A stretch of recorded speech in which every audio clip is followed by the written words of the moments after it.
अस्सलाम वालेकुम क्लास। आज का हमारा लेक्चर है 5 किंगडम क्लासिफिकेशन सिस्टम। हमने सबसे पहले हिस्ट्री ऑफ क्लासिफिकेशन सिस्टम पढ़ा, देन 2 किंगडम क्लासिफिकेशन सिस्टम, फिर 3 किंगडम क्लासिफिकेशन सिस्टम और आज है 5 kingdom classification system. So let's start our lecture. In 1937, E. Chatton suggested the term of prokaryotic to describe bacteria and eukaryotic to describe animal and plant cells. अब 1937 में हमारे पास एक biologist आया ई चैटन। उसने हमारे पास 2 टर्म्स बताई, एक प्रोकैरियोटिक और दूसरी यूकैरियोटिक।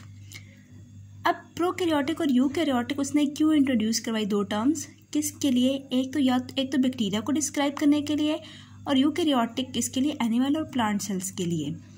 प्रोकैरियोटिक और यूकैरियोटिक मैंने उस दिन भी आप लोगों को बताया था। प्रोकैरियोटिक कहते हैं वो वाला ऑर्गेनिज्म जिनके अंदर न्यूक्लियस एब्सेंट हो या कोई भी ऐसी ऑर्गेनली जिसके अंदर मेम्ब्रेन्स नहीं होती, ठीक है, या कोई हम कह सकते हैं कोई कवरिंग नहीं होती किसी भी ऑर्गेनली के अराउंड। और यूकैरियोटिक वो है जिसके अंदर न्यूक्लियस हमारे पास प्रेजेंट होता है। तो प्रोकैरियोटिक में हमारे पास आते हैं बैक्टीरिया और यूकैरियोटिक में हमारे पास आ जाते हैं एनिमल्स और प्लांट सेल्स। अब इसके बाद 1967 में Robert Whittaker introduced the 5 kingdom system classification system. अब 1937 में इसके बाद 1967 में रॉबर्ट विटेकर एक और बायोलॉजिस्ट आया, उसने हमारे पास इंट्रोड्यूस करवाया 5 kingdom classification system. This system is based on, अब ये सिस्टम किसके ऊपर बेस कर रहा था हम वो देख लेते हैं। 2 पॉइंट्स थे हमारे पास। The levels of cellular organisation. Levels of cellular organisation हम लोगों ने फर्स्ट चैप्टर में भी पढ़ चुके हैं, जिसमें हमारे पास 3 लेवल्स ऑफ ऑर्गेनाइजेशन थे। यूनिसेलुलर था, मल्टी सेलुलर था और कॉलोनियल था, ठीक है। तो वही यहाँ पे भी बात की है, the levels of cellular organisation, जिसमें हमारे पास क्या है? प्रोकैरियोटिक है, unicellular eukaryotic and multi cellular eukaryotic. Prokaryotes जो होते हैं वो हमारे पास होते ही यूनिसेलुलर है, वो हमारे पास मल्टी सेलुलर कम ही होते हैं। उसके बाद जो हमारे पास यूकैरियोटिक हैं, यूनिसेलुलर यूकैरियोटिक वो वाले जो यूनिसेलुलर हैं, सिंगल सेल्ड हैं, और मल्टी सेलुलर मतलब जो एक से ज़्यादा सेल से मिलके बने हुए हैं, मोर देन 1 सेल, और यूकैरियोट्स हैं। तो ये 3 डिवीजन्स उन्होंने बनाई लेवल्स ऑफ सेलुलर ऑर्गेनाइजेशन में। और ये जो 5 kingdom classification system Robert Whittaker ने प्रपोज किया उसकी बेस इसके ऊपर थी। सेकेंड वन था हमारे पास the principal modes of nutrition. वो हमारे पास क्या क्या है? Photosynthesis, absorption and ingestion. अब प्रिंसिपल मोड्स ऑफ न्यूट्रिशन क्या है हमारे पास कि वो ऑर्गेनिज्म अपनी खुराक कैसे लेते हैं। उसमें हमारे पास 3 मैकेनिज्म इन्होंने बता दिए। फोटोसिंथेसिस तो प्लांट्स करते हैं हमारे पास, जिसमें वो सनलाइट को यूज़ करते हुए हमारे पास फूड अपनी जो है वो प्रिपेयर करते हैं।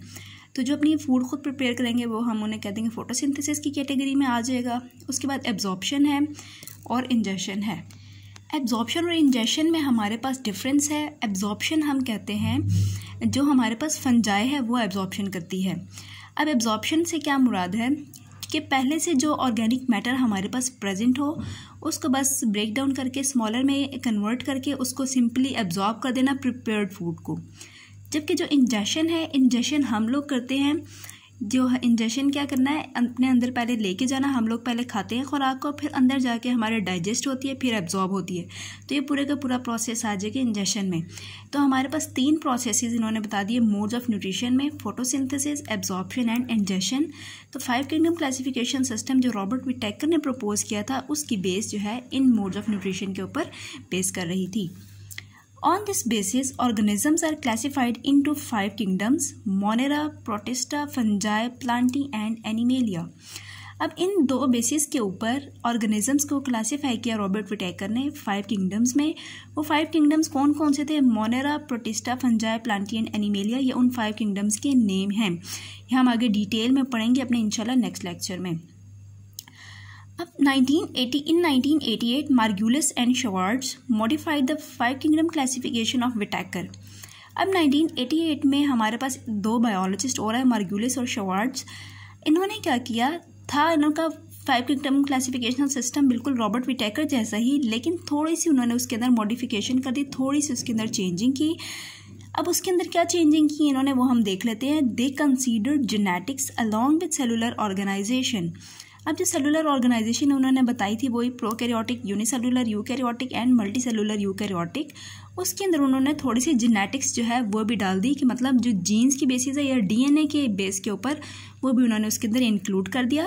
And mode of nutrition in classification, और साथ में मोड ऑफ न्यूट्रिशन वही जो mode of nutrition Robert Whittaker ने किया था वो इन्होंने एज इट इज़ उसके अंदर रखा। सिर्फ जो इन्होंने एक चीज़ ऐड की उसके अंदर वो क्या थी, जेनेटिक्स भी उन्होंने उसके अंदर ऐड कर दी, मतलब जीन्स की स्टडी भी उसके अंदर ऐड कर दी। They classify the organisms into the same 5 kingdoms as proposed by Whittaker. बाकी उन्होंने ऑर्गेनिजम्स को उसी तरह 5 किंगडम क्लासिफिकेशन में उसकी डिवीजन की जैसे सेम रॉबर्ट विटेकर ने की थी। 5 kingdoms Monera, Protista, Fungi, Plantae and Animalia. So आज का यही लेक्चर था हमारे पास। 5 किंगडम क्लासिफिकेशन सिस्टम का थोड़ा सा इंट्रोडक्शन था और वो किस चीज़ों के ऊपर बेस कर रहा था हम लोगों ने वो देख लिया। अब नेक्स्ट लेक्चर में हम लोग 5 किंगडम्स जो हैं उनकी डिटेल पढ़ेंगे।